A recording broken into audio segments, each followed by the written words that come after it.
अवधूत चिंतन श्री गुरुदेव दत्त श्री स्वामी समर्थ. नमस्कार स्वामी भक्त हो, दत्त भक्त हो. गुरुवार दिवस म्हटलं की आपल्या सर्वांचा आवडीचा दिवस असतो, कारण की या दिवशी आपण दत्त महाराजांची, स्वामी महाराजांची सेवा करत असतो आणि त्याचबरोबर मोठे उपाय पण आपण या दिवशी करत असतो. कारण की आपल्या घरी अखंड लक्ष्मी प्राप्तीसाठी, लक्ष्मी माता आपल्या घरामध्ये स्थिर राहण्यासाठी आपण बरेचसे उपाय करत असतो. ते अगदीच छोटे छोटे उपाय असतात, पण त्यातून खूप सारे प्रभावी असे आपल्याला रिझल्ट पण असतात. तर त्याविषयीच आजच्या व्हिडिओ मी बोलणार आहे. बघा, आपला आता मार्गशीर्ष महिना चालू आहे आणि मार्गशीर्ष महिन्यामध्ये गुरुवारचं व्रतही चालू असतं. आपल्याकडे सर्व माता भगिनी अगदी मनोभावे आणि उत्साहाने हे गुरुवारचं लक्ष्मी मातेचं व्रत करत असतात. आणि यावर्षी गुरुवारी व्रताला गुरुवारी 4 गुरुवार पडलेले आहेत आणि आता शेवटचा गुरुवार आहे. तर तुम्ही जो उपाय करायचा आहे तो शेवटच्या गुरुवारी करा. आणि किंवा जर मार्गशीर्ष महिना संपल्यानंतर सुद्धा तुम्ही हे उपाय कायमस्वरूपी केले तरी चालतात. तर मार्गशीर्ष गुरुवारसुद्धा आहे आणि या दिवशी तुमच्या घरामध्ये लक्ष्मी मातेचं व्रत पण असणार आहे. आणि म्हणजे लक्ष्मी मातेचं व्रत आहे, तुम्ही पूजा वगैरे पण मांडलेली असेल तर साक्षात लक्ष्मी मातेचा सुद्धा वास तुमच्या घरामध्ये साहजिकच राहणार आहे. तर अशा वेळेस आणखी तुम्ही काही छोटे छोटे उपाय जर केले लक्ष्मी मातेसाठी प्रसन्न करण्यासाठी, तर नक्कीच तुमच्या घरामध्ये लक्ष्मी माता स्थिर राहते आणि आपल्याला धनलाभाचे योगसुद्धा जुळून येतात. तर आपल्याला काय करायचे बघा, फक्त आपल्याला एक दिवा लावायचा आहे. तो कधी, कसा, कुठे लावायचा त्याविषयी मी संपूर्ण माहिती सांगणार आहे. त्यासाठी व्हिडिओ अगदी शेवटपर्यंत पहा, कारण की जेणेकरून हा जो गुरुवार आहे हा मार्गशीर्ष महिन्यातला शेवटचा गुरुवार असल्यामुळे खूप छान योग आहे. मार्गशीर्ष महिना हा तुम्हा सर्वांना माहिती आहे की श्रावण महिना इतकाच पवित्र मानला जातो. या महिन्यामध्ये आपण पूर्ण महिनाभर म्हणजेच माता लक्ष्मीचे आपण गुरुवारचे व्रत करतो. तर या दिवशी बघा काय करायचं असतं.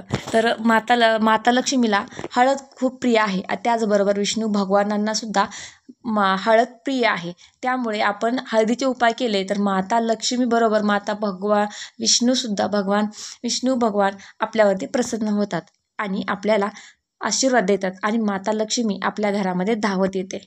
तर हा जो उपाय करायचा आहे तो आपल्याला उत्तर दिशेला करायचा आहे. बघा, उत्तर दिशा ही लक्ष्मी मातेची दिशा मानली जाते किंवा लक्ष्मी माता जी येते ती या दिशेकडनं येते. तर त्यामुळे आपल्याला हा उपाय करायचा आहे तो आपल्याला उत्तर दिशेला करायचा आहे.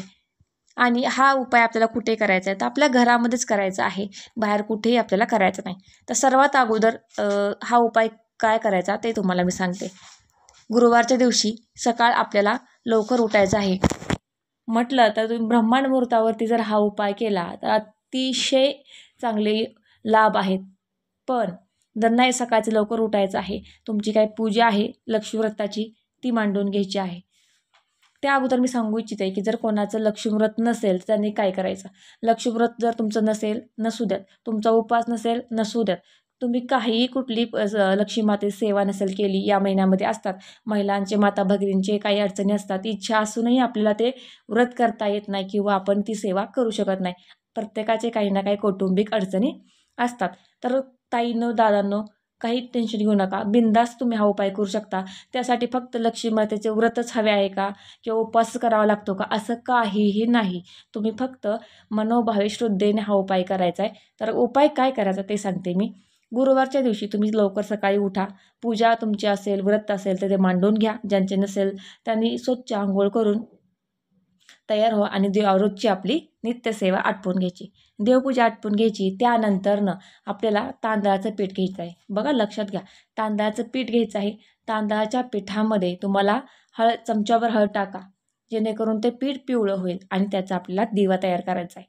त्या तांदळाच्या पिठामध्ये हळद टाकून आपल्याला त्याचा दिवा तयार करायचा आहे. आणि हा दिवा आपल्याला आपल्या घरातील उत्तर दिशेला लावायचा आहे. हा दिवा लावताना त्यामध्ये तुम्हाला वात घालायची आहे. तिळाचं तेल असेल तर नक्कीच घाला, तिळाचं तेल नसेल तर जे असेल तेल तुमच्याकडं ते घाला, किंवा सर्वात महत्त्वाचं म्हणजे तूप असेल तर तूप घाला. शक्यतो तुपाचीच वात लावा, कारण की बघा आजकाल तर मार्केटमध्ये 10 रुपयाचे पॅकेटसुद्धा तुपाचे मिळतात. जर तूप अवेलेबल नसेल तर 10 रुपयाचं पॅकेट मिळतं ते घ्या.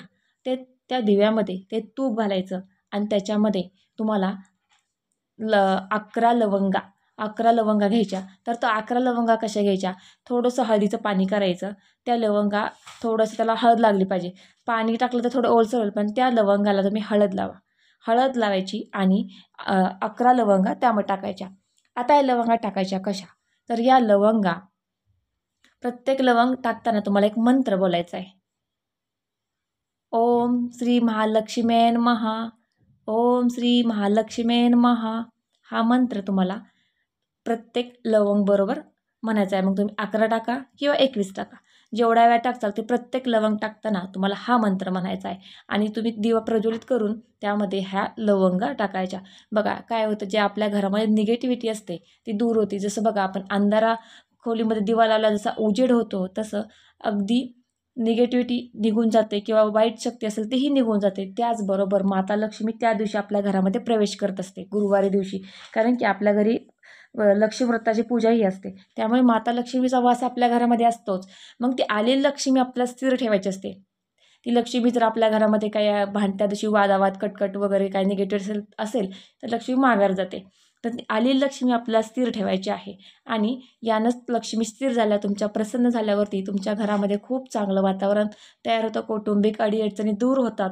त्याचबरोबर धनलाभाचे किंवा धनाचे योग, बघा कुठूनही आपल्याला आकस्मिक लॉटरी लागत नाही. आपण जे कष्टाने कमवतो, जे आपल्या कर्माने आपल्याला मिळत असतं, त्याला आपली दैवी साथ असते की नशिबाची साथ असते.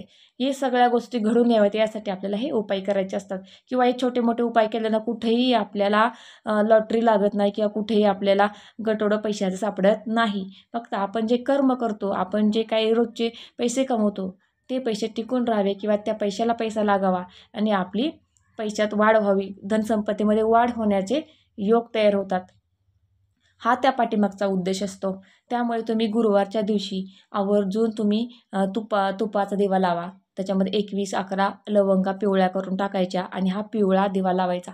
पिवळं म्हणजे हळद इतकी लक्ष्मी मातेला आणि भगवान विष्णूला प्रिय आहे की ते त्या दिवशी तुम्हाला आशीर्वादही चांगला देतात आणि ते तुमच्यावरती खुश होतात.